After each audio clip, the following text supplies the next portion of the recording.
Raida Sayati Bangladesh ni borok rokno Bharat hao habrinak tai khorokjano romui manka JRP thanani police huijak koktuma bisingtui koktuma manui romui laikha Raida Sayati borok habrinai no koktuma saimanka Bangladesh ni borok rokno Raida Sayati Bharat hao habri tongkha kishamisa rangni ajimungni bagui Bharat ni borok no fiaba borok ni o rangni ajimung khlaina thangtani no police ni yago koktuma sokpaimai yaglo no romjakha police ni yag baino huijak koktuma bisingtui koktuma manui paitha JRP thanani police niago manjakha aborok koktuma saimanka Bangladesh ni borok rokno Raida Sayati Bharat hao habriui kubuni jaga rogo rohori tongo rangni kisamisa ajimungni bagui o koktuma mani no Agartala railway station ni police ro koktuma manma logi logi no naijir mungni bisingtui no Agartala railway station thanani police sangrong salo Motinagar amchayo Raida Sayati borok habriui tongnai no romui laikha Fungjorabo Ramjangnani mung wngkha Nazmul Hussein tai bini umur wngkha Bisichi Chuku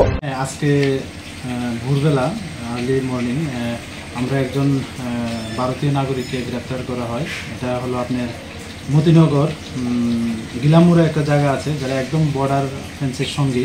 তো BSF এবং সোনামুরা থানার সহযোগিতায় আমরা ওনাকে arrest করি। উনি একটা আমাদের কেসের মামলার সঙ্গে যুক্ত হয়েছে, লিঙ্ক হয়েছে, পাওয়া গেছে, ওনার নাম এসেছে।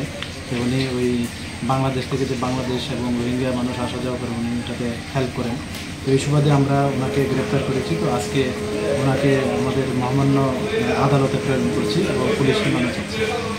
আরও কি এরকম রয়েছে যারা মানে বাংলাদেশ থেকে মানুষ ভারতে আসার জন্য সাহায্য করছে এরকম? এটা নিয়ে আমাদের তো বিভিন্ন কেস হচ্ছে এবং এগুলি আমরা পুঙ্খানুপুঙ্খভাবে বিশ্লেষণ করছি।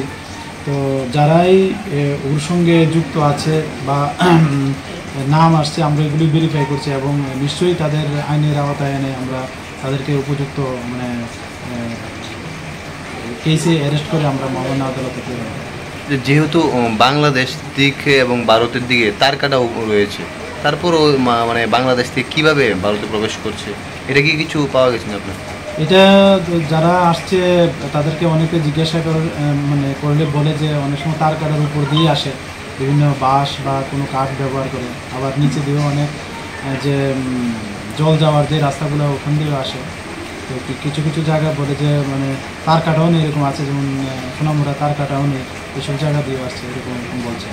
এখানকার তো বিএসএফ থাকে, তারপরও মানে কীভাবে সক্ষম হয় তারা আসতে, এই বিষয়টা কি আপনারা উচ্চপদস্থ লোকের কথাবার্তা বলেছেন সেটা? হ্যাঁ, এই নিয়ে কথাবার্তা হয়েছে এবং উচ্চ আধিকারিকরাও অনেক মিটিংও হচ্ছে। তো এইসব বিষয়গুলো যারা অথরিটি আছেন তারা নিশ্চয়ই এটা ওয়াকেবল এবং এ নিয়ে ভাবনা চিন্তা করছে এবং করছেন।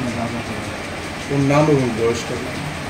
ওর নাম হলো নাজমুল হোসেন, বয়স 19 বছর, আর এমনিতে বাড়ি মতিনগর গিলামুরা বাড়ি, যা সোনামুরা থানা।